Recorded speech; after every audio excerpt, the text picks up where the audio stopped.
धक्का देतिया तनको के ना बुझा था मोटकी के बेचत रह लिया भाणी से नहीं आराम देखा जे का ये पता हिया अरे रे देखा बाबा गिर गेलन छ गिर गेलन उठा बाबा उठा टका भाई छ गिर मारे मत काय के मारो तो मारो तो सर धक्का हेलीकॉप्टर नहीं है देखा बाबा ओ हीरे अरे आई जगह था जो अरे मारे चोट खेलागत का केवन ढकेला था रे होय देखो सार ढकेला था हमारा था धक्का सार गिरा जला दे पड़का पता हिया जी दे अरे करिया एक मुझे सनिया कहां गई रे मच्छी साबत दे रे मच्छी शादी लो मच्छी सा हमारा का मत मारा बाबा कहां गला रे उ तोर माई रे माई घर में बेच ले बता नहीं मौसा के घर में आग लग गइल बा का हां जड़ बुता तनी या अरे यार ना के भेज रे घर में के जावी हम का के भेज जाई हाय रे मैया आई रे मारे के आई रे आई ये बाबू बात कर काने कपड़ा बा अरे ना हो अरे सार पहिया ना आई मरलो हन तारे कपड़ा पे बड़ा का फोड़ धरा किया फूट बाबा मरन बाबा चप्पल से मारे मुझे सने घर में रहते आई अनर के लिए दे ले आई जो हम ले आइल बनी तो केना बुझ जला रखे एक कहिए से रख ले झगड़ा मत करो बनी झगड़ा मत करो शांति से रहो बाबू जी शांति से रहे हां शांति से झगड़ा ना सार कोप के मुंगा जब से आई तब से तो कुल पैसा ले ले मैंने कहता ना मान लिया के रख देल बनी घरा भर देल अब बनी काला तो कुल चला ले हमार पेंशनियो को मिला था वो ले ले हां चला ले बनी उहा के चला ले बनी यही ना कहू का जी तो कहते तन को बुझाइबे ना कर ले तो सरी कावा जी बुझाई का और चीज अरे कर माई का खा के पैदा कैला रे के का जन जाई पूछी झगड़ा मत करो बाबा अरे भाई तो ठीक है नहीं तो मुंह ना जानत रे बबुआ ओ जे रहत ना एकदम मिठी हो गेल बड़ा ओ जे ना केहू मिलत रहल अरे तो के अगियो ना लगत रे कोना मुंह आई तो ना हम सतो के का मुंह आइते ना हम हे भगवान कोनो मेलान क दे हो मर जा फचाक दे रहुए के ई मत के हम आई कर दे कि मर जाई रहुए दे अरे सर भाई बानर कहां से लिया देला सरे एगो बानर कहां पे बानर अरे का भगवान इनका ना इनका एकदम लड़त ना इनका मुंह खजुआ अभी सुगर आए गइल तो लड़के गइल आ कहां गल रे पड़वा रे का जाने के नगलन पापा हमका का मालूम बा अरे सारो अरे एक्सीडेंट हो जात उनकर बाजारिया में ना जवन गल ये भगवान जी का सारा पता नहीं पता रे चलो तो हीरे मैया के मार रे का मारी क्या हो अरे भगवान के बिचवा में आंख दे देला त ससुरा के हो काहे के पगला त मार कई खावा ई सारे के जन कहां ले आनी तूफान आइल बाकी मोची से रे पुता अरे मर जाओ ऐसा भगवान ऐसा आदमी के भेज देला हवा इतना तो बनाए के ससुरा खा था बारात का बारात का परत के बाद कावाच खातनी कावाच लगातनी आ अरे कहा था ये बौरावा का भेज दे घर जाओ काहे कति भेजती ससुरा चाका का चोर झगड़ा ना करो छुट्टी बाबा इनके मनाओ ना इनके चुप कराओ ना हमरा का चुप कराओ दे तू चुपचाप रह हाला मत कर ठीक ई बोलत रहियन कुछ बरबरात रहियन बड़ा गरी अरे बाप रे अरे का भइले अरे का हो चाचा तहरा है लाई कहां जात हो लमटनिया रे हे बा ला पहिला रे का भइले रे पैसा फूट गेले रे का भइलो काहे मारत हो मार देला बड़ा का से मार देला सिया मार देला बड़ा का अब बड़ा का कइले गल अरे मटका अरे ठीक हो जैसा हट करन मु तो ऐसा ही पाई चाचा कैसन मारत रहले तोरा हाथ है फट गरे इतना पैसा तब इनका दे ये फट गरे कोई हमारे पैसा ले आला सब मुंह ला चाहत अब ना जइबलिया पड़ा का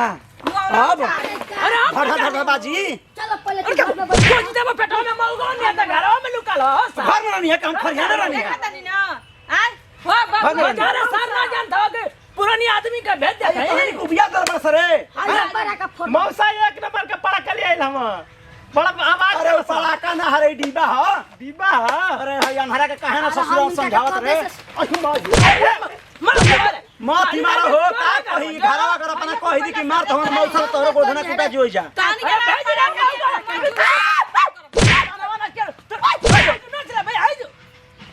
हे मौगा ससुर का बोलले रे एना पारी कोन हना के संति मौसे के लटवा के खूब आथू से मुसा ले ले बने के मार थवा हां देखी अभी तक खुदा या बाबा ना तो फिर मारे लगन बाबा तू ना चुप और ही मरवाइबे रे हां गोधना नहीं है ना हमारा का मरवाइबे का है तो के ना हो मौसा के जो जा मारा सर मारा जा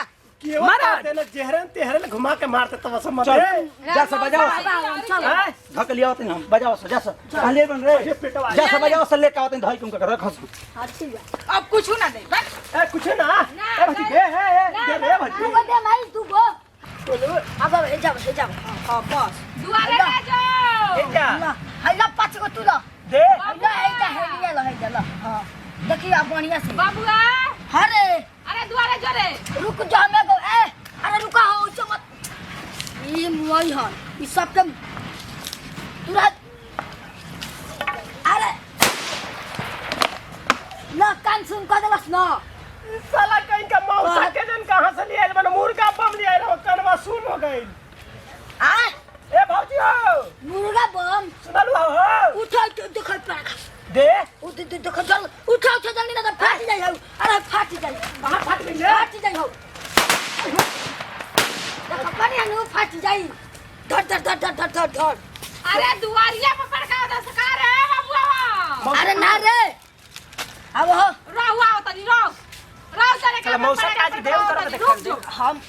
बाबा के दिखाओ दे बाबो के तू कह रे हैं बाबूआ अरे कुछ होई चाना हो चाना अरे सोए में घूर ठाना बकरी अब हे जब फोड़ल जा तू बोलत या तक खीस बताओ साल भर पहले का काटते ना तू है ना बस हे जब बैठो हां अब बोलत के ना तक खीस बता अब हमनी के ऐसे फोड़ी जा है कह रे दा ऐसे ले दा पलानिया लगा दिया बेटा तू ही तो एगो बाड़ा कोकिया मेरा जन्म रुक जो एक मिनट अभी तनी पारा का फोड़तन जा बाद में बात करी है असाजी का ना फरवे ना साजी खान में ना फोड़ो मबे फोड़ जा आता तू जोरे पर दे हम फोड़ दे और रुक जा तू फोड़ी हो चलो तारा तो खिसियाई रहता रहा चलो खिसियाई रहता चलो चलो चुपचाप क्या करता सर चलो हो का खिसियाई बड़ा चलो हो का भइलो सुनो इके हारा नाची हमार पूजा बजा रहा हे नहीं अब हे नहीं है बोला के नहीं खेले हां खाई का रे हमके कौन सी खाई भो मौसा अरे जब से आए तब से हो चला ही अरे ससुरा अब छोड़ दे लिया बड़ा तू ही उतर उतर हां मौसा तो नाम बा धाधा ना अरे हम हां ये अच्छा तू उठ नहीं लाठी अपन चुपचाप रहो मैं आउ चनवा खातर लका रे मैं छीट देले बस ससुरा चाना ना पूरा अरे करी पेट में भागाड़ हो खरे भरे भागाल ना कहल जाला भोकाल कहल जाला बाबा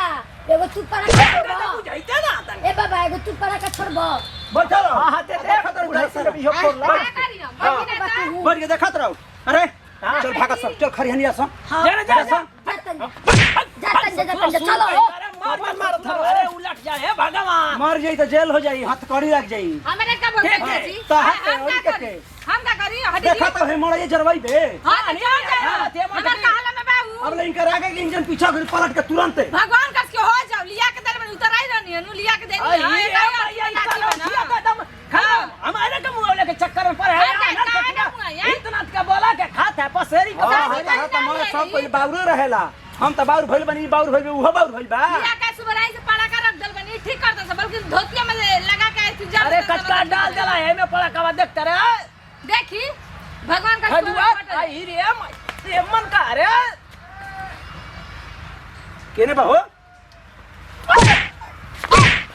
आओ ना निकल जय भगवान ऐसा घर में जन्म दे देला ससुराई पाड़ा पाड़ी कुल पैदा हो गई ना दुआरिये में बैठ के सारा भी मार जाई दुआरे ये बताइया दे रे कुछ कहां से कुछ बनैली ना आई रे हां पंजीरी का जार बनले बनी खाई अरे मर जाती तू का बनले जाई दुआरे बनी त बबुआ के भेज के बोला ले वो ससुराल हमारे पिछड़ा फोड़ला ही ना तो हां तो फोन से ना हम करते नहीं घर मारा घर ली पे मारा मौगा के लेके सुता है में प्रणाम करते नहीं गोड़ छुको लगते तमाम भोजपुरी श्रोता समाज को और छोटका लड़का नाती बोता बेटा खेसारी टू जैसे प्यार दोस्त सब छतर छपर टीम पर बने बनी यही तरह हमारा Neha musical Khesari two digital Preeti musical बने रखा जब भैया वीडियो बनाओ खास संदेश उद्देश्य मकसद यही चीज के देखते बने कि चाचा आयल बड़न माने कि रहलन फौजी में तो जलिया वाला बाग में रहत रहन धधड़ा के आवल रहन आ कहे के मतलब है कि देखते बने दीपावली के और छठ के त्यौहार चल रहा बा जितना भी भोजपुरी श्रोता समाज बा हमनी के आशीर्वाद प्यार दुलार देवे वाला सबके एकदम तहे दिल से धन्यवाद बा और ढेर सारा बधाई बा दीपावली के और छठ के गोधना के तरुआ सब प्यार दुला सब अच्छा अच्छा बने रखल जा। कहे के मतलब है कि बाल बच्चन के इतना भी ना सहका देवे के चाहिए, चाहे इतना भी ना ओकनी उतरा देवे के चाहिए, चाहे इतना भी ना बोल देवे के चाहिए कि नहीं पैसा घर में बा, चाहे सर्विस वाला आदमी बा तो लिया के ले नाती है तो ले सुरवा है तो ले बेटा है लिया के पड़ाका बम ना देवे। कहे के मतलब है कि घर के जरिए देखते भाई टाटी मड़े के घर बगर लहक जाए तो किनियो के ना हो जाए, डाँड के डाँड टूट जी पूरा हमनी के। तो भैया कहे के मतलब है कि अपना बाल बच्चन को समझा के रखे के बाद दीपावली छठ के त्यौहार पर बबुआ खर पतवार चाहे घर द्वार केहू के अगल बगल में पड़ाका उड़ाका ना फोड़े, फैलावा में फोड़े फोड़े तो सावधान होकर फोड़े ताकि अपना शरीर पर भी कोनो क्षति ना पहुँचे, ना अपना ना परिवार के। तो कहे के मतलब है कल हो जी खुशी खुशी के माहौल में तो हम ये चाहें कि अपना परिवार के और अपना बच्चन के समझा कर रखी ताकि कोनो तरीके के वाद विवाद केहू साथे ना होके, ना कोनो चीज़ के क्षति पहुँचे। यही खातिर वीडियो बनाने में वीडियो के माध्यम से ज़्यादा से तकलीफ दिक्कत हो पूरा टीम के माध्यम से तो अपन नाती पोता बेटा समझ के माफ कर दीजिए। फिर से अगले वीडियो में जी जय जवान जय किसान भोजपुरी में देश किसान कोना कोना पहुँचा तन की भोजपुरी पहचान। प्रणाम नमस्कार।